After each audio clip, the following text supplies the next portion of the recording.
ମୋର ପ୍ରିୟ ପିଲାମାନେ, ଆଶା କରିବି ସମସ୍ତେ ବହୁତ ହି ଭଲରେ ଥିବ ଏବଂ ଆପଣଙ୍କର ପରିବାରରେ ବି ପ୍ରାୟତଃ ସମସ୍ତେ ବହୁତ ହି ଭଲରେ ଥିବେ।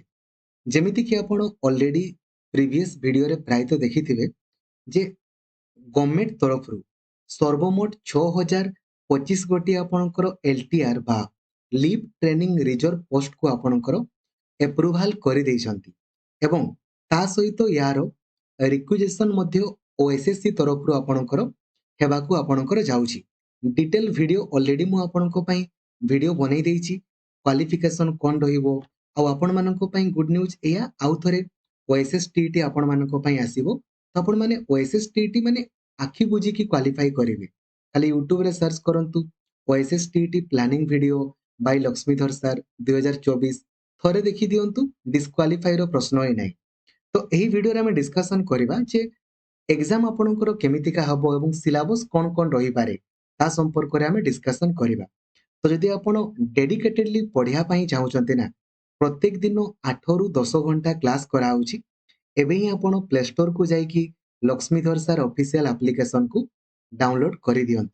ଦେଖନ୍ତୁ, ଯେହେତୁ ଏଇଟା ଆପଣଙ୍କର LTR ପରୀକ୍ଷା, ତାହାକୁ ଆପଣଙ୍କର OSSC କଣ୍ଡକ୍ଟ କରିବ। ଆପଣମାନଙ୍କ ମନରେ ଗୋଟେ ହିଁ ପ୍ରଶ୍ନ, ସାର୍ ପ୍ରିଲିମ୍ସ ମେନ୍ସ ଦୁଇଟା ପରୀକ୍ଷା ହବ ନା ଗୋଟେ ଆପଣଙ୍କର ପରୀକ୍ଷା ହବ? ତ ୟାର ଦେଖନ୍ତୁ ଫୁଲ ନୋଟିଫିକେସନ ଆସିଲେ ହିଁ ଜଣା ପଡିବ। ତ ଯଦି ଆପଣ କହିବେ ସାର୍ ଏକ୍ଜାକ୍ଟଲି କେବେଠାରୁ ଅନଲାଇନ ଆପ୍ଲାଏ ଆରମ୍ଭ ହବ? ତ ଗଭର୍ଣ୍ଣମେଣ୍ଟ ଗତକାଲି ହିଁ ଆପଣଙ୍କର ଏପ୍ରୁଭାଲ ଦେଇଛନ୍ତି। ଦେଖନ୍ତୁ ଏଇଟା ତା ସହିତ ତା ପାଇଁ ଆପଣଙ୍କର ଅଲରେଡି ରିଜଲ୍ୟୁସନ ମଧ୍ୟ ପବ୍ଲିଶ କରିଦେଇଛନ୍ତି। ରିଜଲ୍ୟୁସନ ଆସିଗଲା ମାନେ ନୋଟିଫିକେସନ ଆସିଯିବ, ଏତିକି ମନେ ରଖନ୍ତୁ।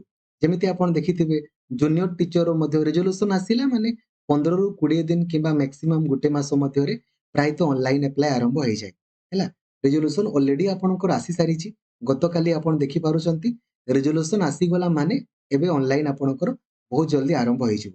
ତ ଆପଣମାନେ କହିବେ ସାର୍ ପ୍ରିଲିମ୍ସ ଆଉ ମେନ୍ସ ଆପଣଙ୍କର ହବ କି ନାହିଁ? ଦେଖନ୍ତୁ, ଯୋଉମାନେ ସାଂସ୍କ୍ରିଟ ଟିଚର ଆପଣଙ୍କର, ଯୋଉମାନେ ହିନ୍ଦୀ ଟିଚର, ଯୋଉମାନେ PET ପାଇଁ ଆପ୍ଲାଏ କରିବେ, ଏମାନଙ୍କର ତ ଗୋଟେ ହିଁ ପରୀକ୍ଷା, ତାଙ୍କର ପ୍ରିଲିମ୍ସ ବଗେରା କିଛି ହୁଏନି।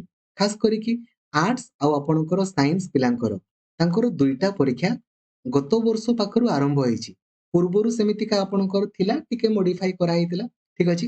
ତ ଯେହେତୁ OSSC ହିଁ ଆପଣଙ୍କର କଣ୍ଡକ୍ଟ କରୁଛି, ପ୍ରାୟତଃ ଆପଣଙ୍କର ବୋଥ ଏକ୍ସାମ ହେଇପାରେ।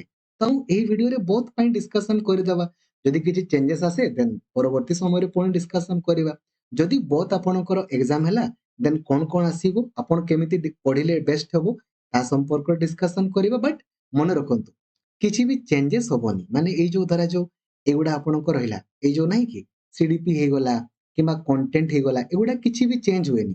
ଏଗୁଡା ବୋଧେ 2014 କି 15 ବେଳକୁ ଥରେ କରାହେଇଥିଲା, ଆଉ ଏଗୁଡା ଚେଞ୍ଜ ନାହିଁ। ମାନେ OSSTT ର ଯାହା syllabus, high school teacher same syllabus, OTET ର ଯାହା syllabus, junior teacher same syllabus, ହେଲା, ସେବାଶ୍ରମ ସ୍କୁଲର ସେମ୍ ସିଲାବସ, ଏଗୁଡା କେବେ କିଛି ଚେଞ୍ଜ ହୁଏନି।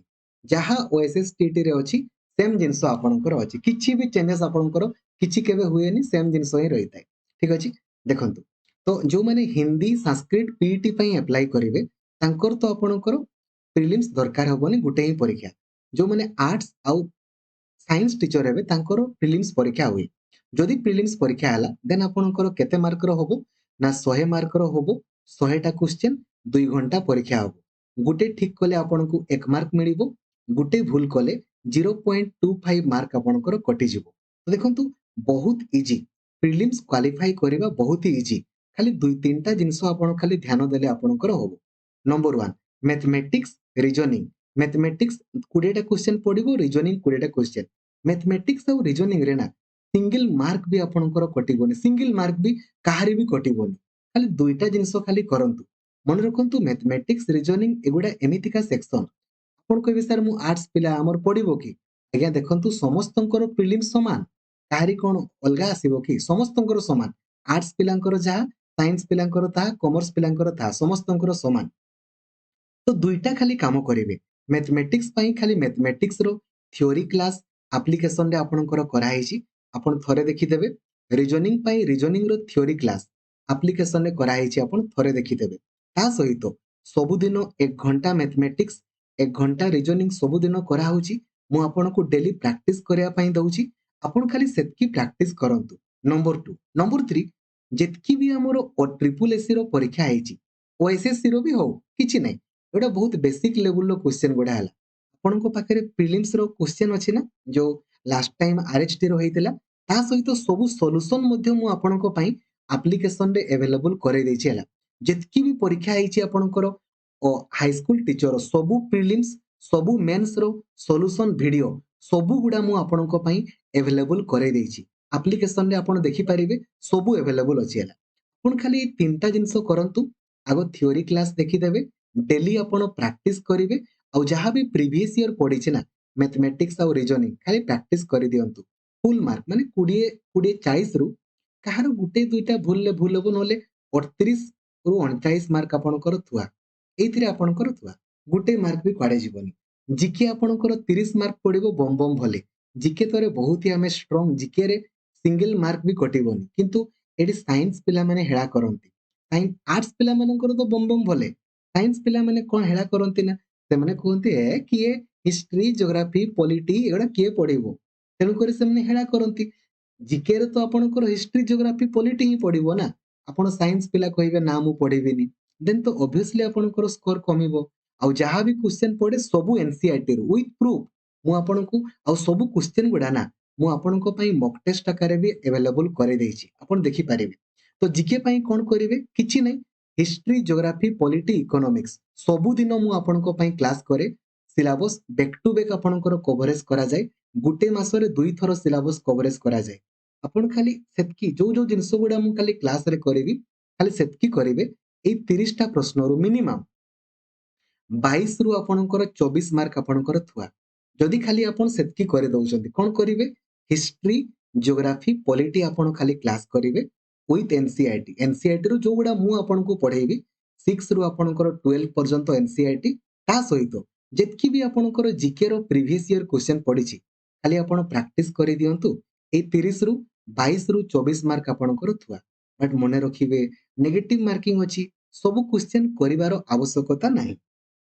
ଠିକ ଅଛି, କାହିଁକି ଆବଶ୍ୟକତା ନାହିଁ, ବେକାର ବେକାର ଆପଣଙ୍କର ସ୍କୋର କମିଯିବ, କଣ ଦରକାର ଅଛି କହିଲେ, କିଛି ନିଡ୍ ନାହିଁ ନା। ତାପରେ କମ୍ପ୍ୟୁଟର ପାଇଁ ଦେଖନ୍ତୁ, କମ୍ପ୍ୟୁଟର ବି ପୁରା ଉଡିବ, 20ଟା କ୍ୱେଶ୍ଚନ ପଡିବ, 20 ମାର୍କ ଆପଣଙ୍କର। ଏବେ ୟା ପାଇଁ ଖାଲି ଦୁଇଟା ଜିନିଷ କରିବେ। ନମ୍ବର 1 କମ୍ପ୍ୟୁଟରର ଖାଲି ଥିଓରି କ୍ଲାସ ଦେଖିଦେବେ, ଆପ୍ଲିକେସନରେ କରାହେଇଛି। ତା ସହିତ ସବୁଦିନ ମୁଁ ପ୍ରାକ୍ଟିସ ମଧ୍ୟ ଆପଣଙ୍କର କରେଇ ଦଉଛି, ମକ୍ ଟେଷ୍ଟ ବି 10,000ରୁ ଅଧିକ ଅପଲୋଡ ଅଛି। ଖାଲି ଆପଣ ପ୍ରାକ୍ଟିସ କରିଦେବେ ନା। ଏଇ 20ରୁ ମିନିମାମ କଥା କହୁଛି, ମିନିମାମ 15ରୁ 17 ମାର୍କ ଆପଣଙ୍କର ଥୁଆ, ମିନିମାମ ଏତିକି ତ ଆପଣଙ୍କର କୁଆଡେ ବି ଆପଣଙ୍କର ଯିବାର ନାହିଁ।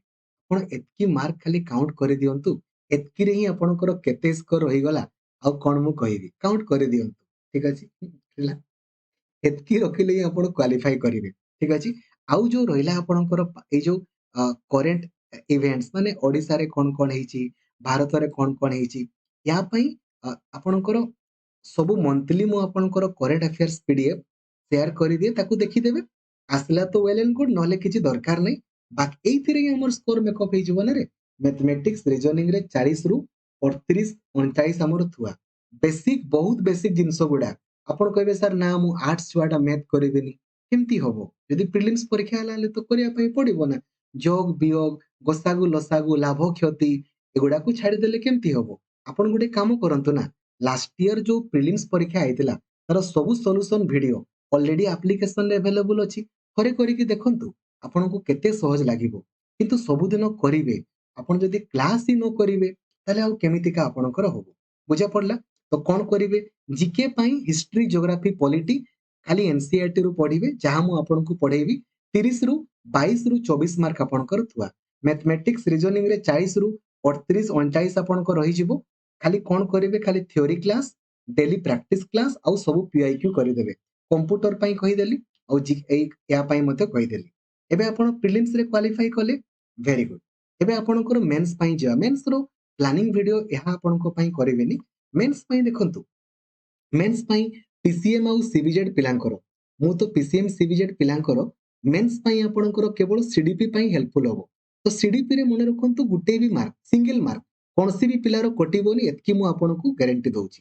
जो 20 मार्क आपणकर पड़ो समस्तंकर सीडीपी पड़ो कंपलसरी एथिरे 20 रु 20 कि गुटे गुटे एपट सेपट हेले माने 19 18 19 तो कंपलसरी समस्तंकर खाली दुईटा काम करेंगे नंबर 1 खाली सीडीपी रो थ्योरी क्लास एप्लिकेशन रे करा हिची एबे भी आपणकर चलीची खाली सेतकी करि दियंतु नंबर 2 डेली आपण क्लास करेंगे सबुदिन 2 घंटा लेखाई सीडीपी रो क्लास करा होची ना क्लास करेंगे 20 रु 18 19 आपणकर थुआ कुआडे भी आपणकर जीवनी प्रैक्टिकली मु आपनको प्रूफ करके मते देखैछि ठीक अछि बुझी गले तो 20 मार्क सीडीपी समस्तंकर पड़िबो आउ जो 130 मार्क आपणकर पड़िबो ए 130 मार्क समस्तंकर अलगा जेंति पीसीएम पिलांकर 40 फिजिक्स पड़िबो देन आपणकर 40 केमिस्ट्री पड़िबो देन आपणकर 50 मैथमेटिक्स पड़िबो सेमिति जो मैंने सीबीजेड पिला बोटानी 45 आपणकर पड़िबो जूलॉजी 45 आपणकर पड़िबो आउ जो रहला आपणकर